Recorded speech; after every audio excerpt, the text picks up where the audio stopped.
Bonjour à tous chers mortels, c'est Dragmar, on se retrouve avec une nouvelle lecture manga et j'ai pris 3 titres un peu particuliers. On va dire qu'on va monter crescendo et encore une fois pour certains ça va être très compliqué de pas spoiler. Je vais faire un maximum pour pas trop en raconter, mais ça va être dur, ça va être très dur. Alors on commence avec Air Gear, à la limite tu vois c'est le plus soft, donc je commence par lui.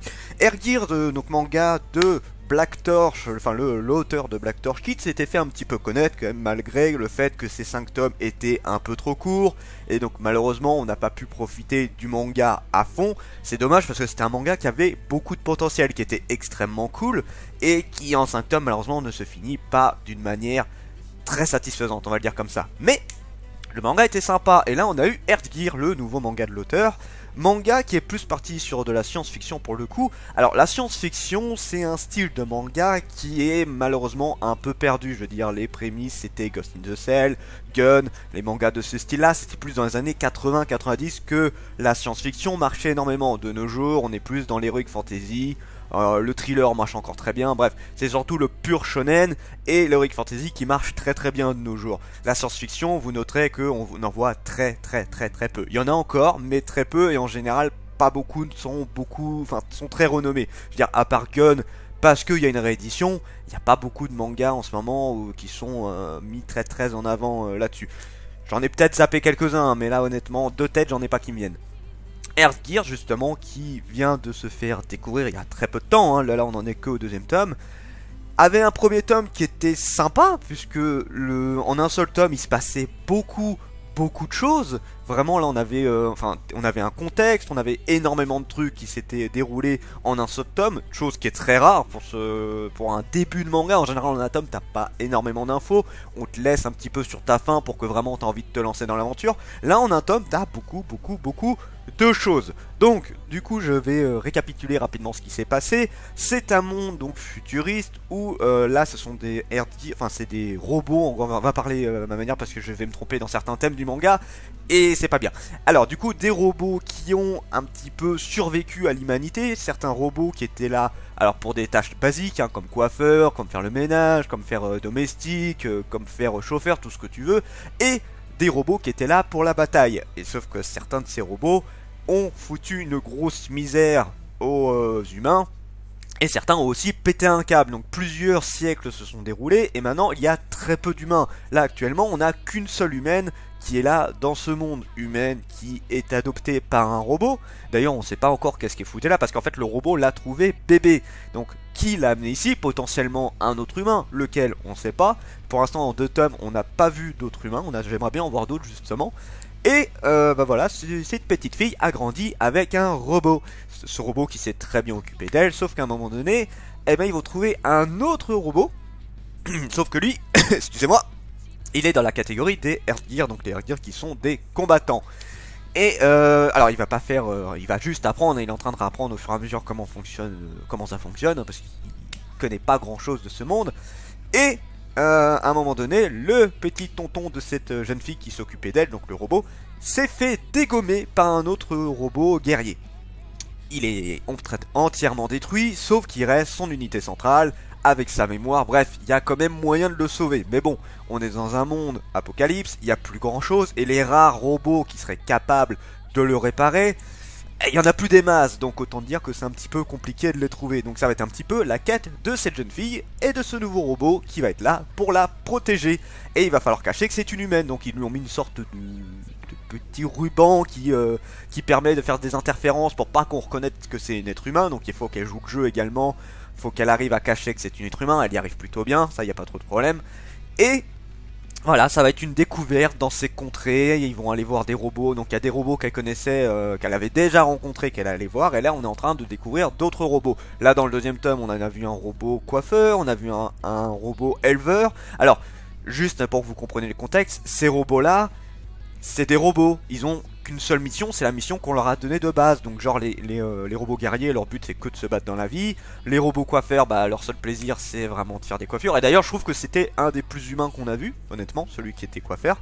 Là on en a un qui s'occupe de faire de la production, c'est à dire qu'il s'occupe d'animaux, s'occupe de vaches, de poules, tout ça, il s'occupe de faire de la bouffe. Bouffe qui ne lui sert à rien parce que les robots dans ce monde, en fait ils peuvent bouffer n'importe quoi, ça leur sert d'énergie pour eux. Donc bon, voilà, c'est dans l'ensemble, ils ont pas vraiment besoin de ça. Mais vu que c'est sa fonction première, eh bien, il va rester là-dessus. Même si ça sert plus à rien pour lui techniquement. Voilà, et là, on va rencontrer plusieurs robots de ce style-là. Et là, on arrive enfin à une potentielle information, c'est que... Enfin, une info qu'on avait déjà eue, mais on savait pas vraiment où c'était. C'est qu'en fait, le robot en question qui pourrait sauver le tonton de la jeune fille, eh bien il serait dans une certaine ville. Et là ils ont enfin eu une info qui pourrait dire voilà ce serait là-bas. Sauf qu'ils vont devoir faire certaines choses pour y arriver. Voilà, globalement c'est ce qui s'est passé dans le premier et deuxième tome. Et ça enchaîne toujours très très bien, je me suis réellement pas fait chier sur ces deux tomes. On a une continuité qui est assez...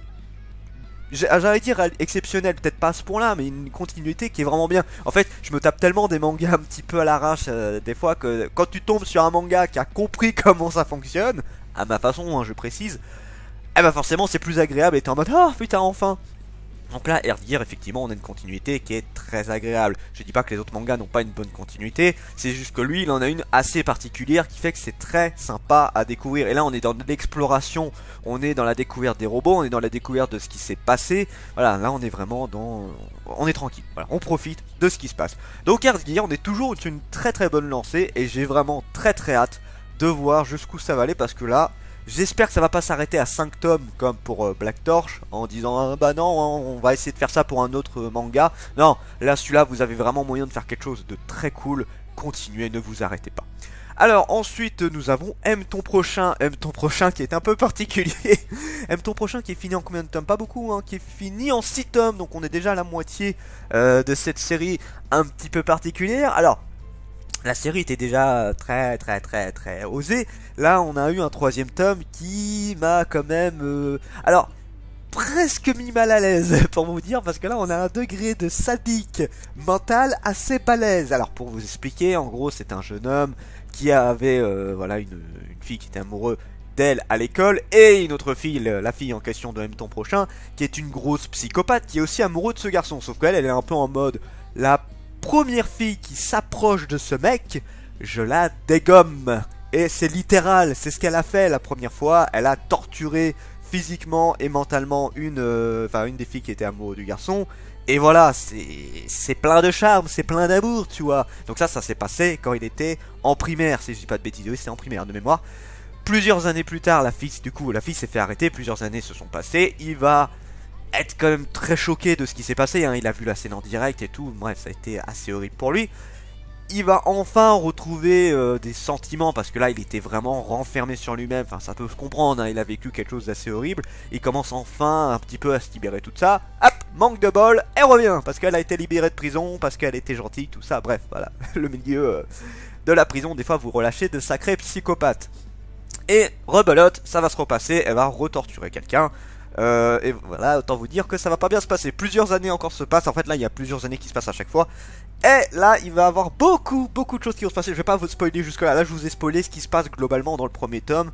Dans le deuxième et troisième, là, ça va être un petit peu une chasse à l'homme entre les deux. C'est-à-dire que elle va être là en mode, il faut absolument que je terrasse toutes les filles qui ont eu, qui sont de près ou de loin touché à mon amour parfait, hein, voilà, c'est un petit peu la D, et lui, il essaie de trouver un moyen de essayer de la neutraliser, sauf que c'est pas évident, elle est extrêmement maligne, elle est loin d'être conne, et surtout c'est une sacrée psychopathe, donc si tu fais la moindre erreur, autant te dire qu'elle va te le faire payer puissance 10 000, donc c'est un petit peu la galère à ce niveau-là.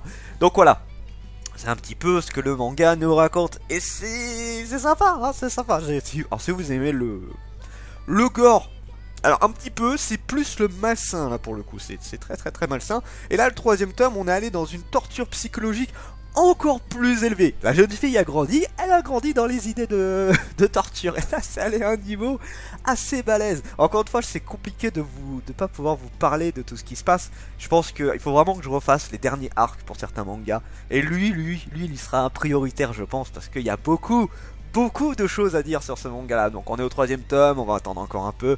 Mais franchement, si vous êtes intéressé par ce genre de manga, ouais, regardez, ça vaut vraiment le coup. Si vous êtes sensible, ne le regardez pas par contre. Et on finit avec Alphamos Beastar 9ème tome. Ceux qui ont lu le 9ème tome doivent avoir un petit sourire en mode ah oui, oh bordel. Alors la série Beastar marche extrêmement bien, que ce soit l'animé, que ce soit le manga, bref, la série fonctionne très très bien, il n'y a pas de problème là-dessus. Et je fais partie de ceux qui apprécient aussi la série. J'ai pas vu l'animé encore, mais ça viendra. De ce que j'ai compris, l'animé va jusqu'au 6ème tome. Il y aura forcément les autres saisons. Hein. Bon bref, pour l'instant, je reste sur le manga. Donc moi, j'ai lu les 9 tomes. Le 9 tomes. 9ème tome, qui était ô combien particulier. Le tome qui était... Alors, de mémoire, c'était le 4 et le 7 qui avaient beaucoup marqué. Que là, où vraiment, on avait eu des trucs de malade mental. Et là, le 9ème, il t'a pris, t'a retourné dans tous les sens et il t'a posé par terre et il a fait. C'est bon, t'es content là? T'as eu ce que tu voulais? Toi t'es là. Oui, oui, merci. Non, j'exagère à peine.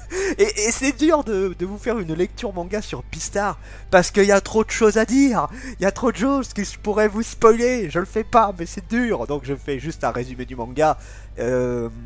Un petit résumé du manga, et sans vous spoiler, je vais essayer de vous dire globalement 2-3 trucs sur le 9ème tome, ce qui n'est pas évident. Alors, pour l'histoire, c'est un petit peu à la Zootopia. On a du coup un monde avec des animaux, les carnivores, les herbivores, donc avec chacun leurs petites aptitudes. Vous voyez, les carnivores ont leur force, les herbivores ont leur force et faiblesse. Hein. Certains sont surtout plus faibles que d'autres, mais voilà, ils ont chacun leurs petites particularités. Les carnivores ont des régimes stricts, c'est-à-dire des œufs, du pain complet, des trucs du genre. En fait, pour remplacer ce qu'ils devraient manger, normalement ils devraient manger de la viande, et là ils ont des repas qui sont censés les empêcher du coup de bouffer de la viande, puisque là ça revient à du cannibalisme dans ce monde-là, c'est comme si nous on mangeait un autre humain. Et malheureusement les carnivores ont un gros préjugé par rapport aux herbivores. Alors c'est les herbivores qui ont un préjugé sur les carnivores, c'est que comme ils ont une force de malade, ils ont une force de bestiole hein, en gros, et que surtout dans leur ADN c'est on bouffe de la viande, autant vous dire qu'ils ont un petit peu peur pour leur peau. Donc il y en a certains qui n'ont pas de problème, arrivent à vivre sans trop de soucis avec, et d'autres vivent très mal le fait d'être avec des carnivores. Et c'est un petit peu le souci. Et le manga, alors pendant un temps on était dans quelque chose d'assez classique, c'est-à-dire qu'on voyait qu'il y avait une peur des carnivores, mais que c'était une peur assez posé, on va dire ça comme ça, c'est-à-dire que voilà, ils vivaient très bien avec. Au fur et à mesure, ça s'est un tout petit peu dégradé parce qu'au début, il y a eu un crime où un carnivore a bouffé un herbivore, donc autant dire que ça n'aide pas la cause. Et voilà, il y a eu de la peur qui s'est instaurée de plus en plus, ça s'est recalmé un peu et c'est remonté ces derniers temps. Voilà, c'est là, on est un petit peu en train de faire du yo-yo sur la peur sur les carnivores. Donc autant vous dire que c'est un petit peu compliqué. Donc l'histoire principale c'est Legoshi, donc c'est un loup qui est assez réservé, assez timide et qui va se retrouver embarqué dans tout ce problème avec les carnivores, notamment par rapport au meurtre qu'il y a eu. On a aussi Louis qui est un petit peu la star de l'école, qui va être aussi embarqué dans des trucs particuliers. Bref, le manga est assez sombre en soi, hein. Je préviens tout de suite, c'est pas un manga tout public, c'est du gros seinen, c'est vraiment, on a du sexe, on a... ouais, on a failli avoir du viol à plusieurs reprises quand même. On a bien évidemment de la tuerie, on a de la discrimination, bref, on a beaucoup de trucs très durs de la société. Mais le manga est extrêmement bien foutu et surtout c'est des renversements de situation assez balèzes. Alors c'est plus des trucs qui, comme je l'ai dit, qui te prennent, qui te foutent à terre en mode alors, tu t'y attendais à celle-là? T'es là? Non, du tout non. Et le 9ème tome c'était un peu ça. Et encore une fois c'est compliqué, je peux pas vous spoiler ça, ce serait horrible. Comment je peux parler du 9ème tome? Disons qu'on a eu des putains de grosses révélations. Je vais m'arrêter sur ça, on a eu des putains de grosses révélations de malade mental. Donc bon, j'attends la suite de cette série qui a 17 tomes au Japon, je sais pas, je crois qu'elle va s'arrêter à une vingtaine de tomes si je dis pas de bêtises. Alors, il s'est passé déjà beaucoup de choses en 9 tomes. En 9 tomes, il y a eu énormément de choses qui se sont passées. Donc bon, là je sais pas trop qu'est-ce qu'ils vont nous offrir d'autre le manga. Le manga je sais qu'il fonctionne toujours aussi bien. J'attends de voir ce que ça va nous donner de sympatoche. Mais là ouais on est vraiment en mode bordel mais wow. Là mais dès le début du premier tome, enfin du 9ème tome, dès le début du 9ème tome, t'es en mode oh là, qu'est-ce qui s'est passé là? Eh, attends, j'ai pas tout suivi, tu peux remettre là? Attends, je tourne 2-3 pages. Ah oui j'ai bien vu, ouais, j'ai bien vu ça, ouais. Donc voilà, 3 mangas qui s'en sortent très très bien, que je vous conseille si vous êtes touché par la catégorie que ça touche. Et sur ce, c'était Dragmar et je vous dis à la prochaine, chers mortels.